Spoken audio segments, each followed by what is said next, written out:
If you're a real estate investor, you need to keep an eye on these policy changes. If tax incentives come into play, there could be more opportunities for development in underserved communities. But if subsidies and public housing take the lead, you might see a shift towards more affordable housing and rentals. Either way, staying informed can help you to pivot your strategy and capitalize on these new trends. You still need to drive, but it sure helps to know where you're going, right? And let's be honest, navigating these political promises is like trying to follow a recipe with missing steps. But hey, that's what makes this election so exciting, right? Another thing that's at stake is economic stability. The economy is a roller coaster. Now I know you're thinking, you didn't sign up for this ride. And personally, me, I don't like roller coasters. But here we are, buckled in, trying to navigate these twists and turns. Economies go up and they go down.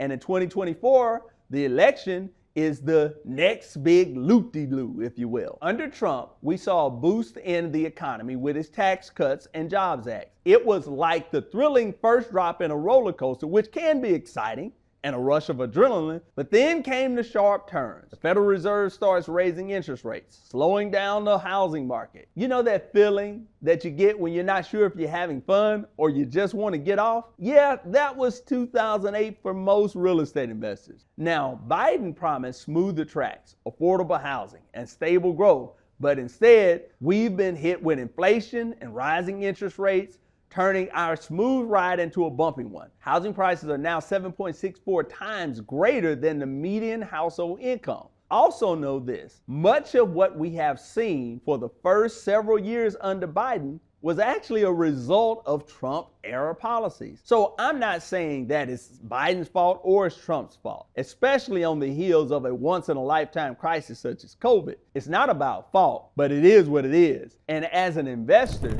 you have to be able to navigate the waters, whether it's Trump or a Harris White House. So what's at stake this election? It's about whether the next president can stabilize the roller coaster. Will they lower interest rates and boost economic confidence?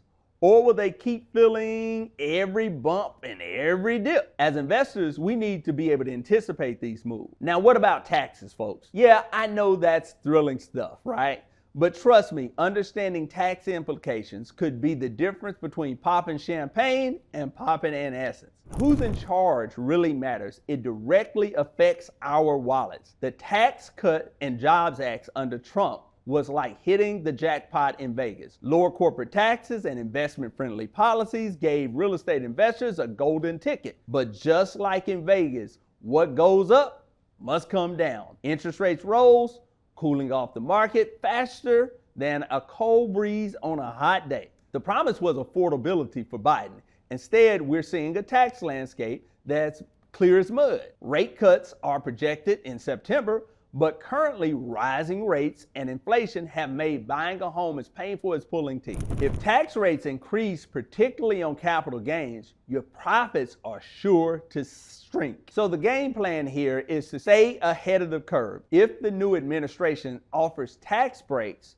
for sustainable or affordable housing projects, it's time to pivot and capitalize on these incentives. But if they tighten the screws on investment gains, we need to get creative. Think about leveraging 1031 tax exchange or investing in opportunity zones to defer those tax burdens. And by the way, the Opportunity Zone program is set to expire in December of 2026. Okay, now, we've talked about the wild ride of real estate investment during the election year. So how do we make sure you come out on top regardless of who wins? The core of the Black Money Tree investment principles is buying smart and hedging wisely. Think of it like this. When you go shopping, do you buy the first thing that you see for full price? Of course not. You hunt for discounts, look for deals, and maybe even use a coupon or two. Real estate is no different. Always buy at a discount. My goal is typically to buy 20 to 30% below market. This isn't about being cheap, it's about being strategic. You're not just going to buy a house,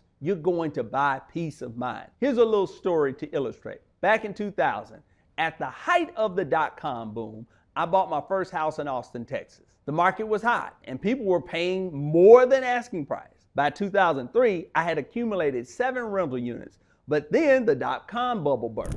My first few years with Texas Black Expo didn't go as planned, and I found myself in a major hole. With 4 foreclosures, interest rates were low, and money was on sale, and I had bought most of the properties 100% financed, which means I didn't have any equity. When the market adjusted, we went to war in Iraq, and 4 of the units that I had in Waco, Texas, which happens to be home to the largest Army base in the country, I lost 1/3 of my tenants. I had to cut the rents in half to gain new tenants. I was stuck because I bought at retail. When the market adjusted, I was left with no cushion. This experience taught me a crucial lesson.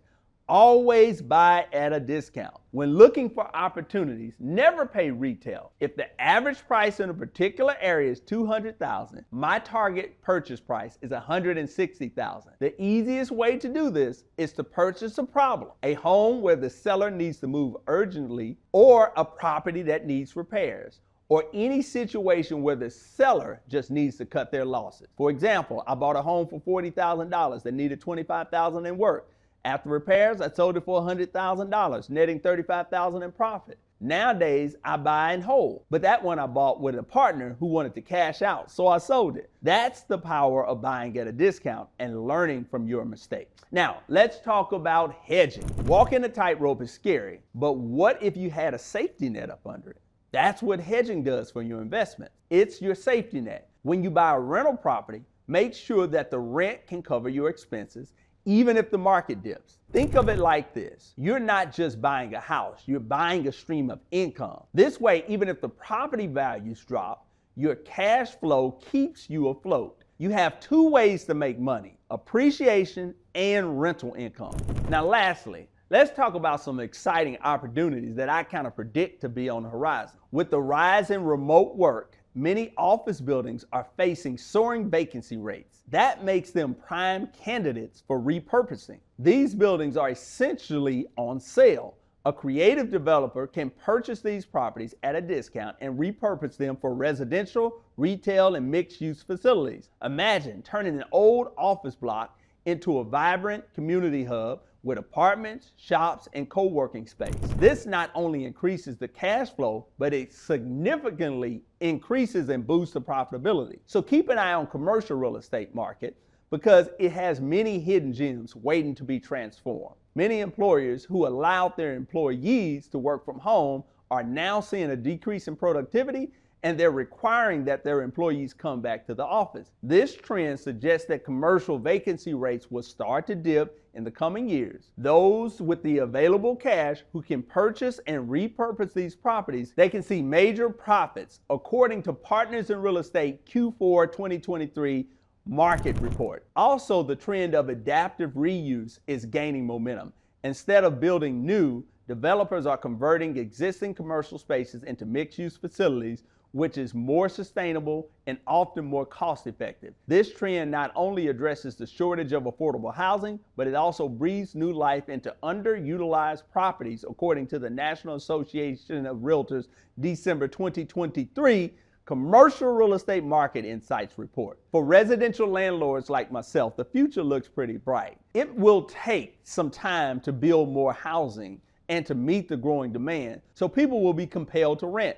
Moreover, many millennials and Gen Zers tend to be minimalists, and they have a minimalist perspective, and they view owning a home as a hassle. Many don't even own cars, which is primarily because of apps such as Uber and Lyft. So for those who own real estate, you should have a solid stream of income and solid stream of tenants. Folks, we've covered a lot today, from the laws of preservation to supply and demand, to diving into the impacts of this presidential election and identifying key opportunities in the current markets. It's clear that this election could have a major impact on real estate investing. But remember, buy smart, hedge wisely, and keep an eye on those hidden opportunities. No matter who wins this election, you can position yourself to thrive. So, did you like what you heard on this video? Now, hit the subscribe button, give us a thumbs up, and drop a comment below. Let's keep the conversation going on how to thrive in the real estate market no matter who wins the election.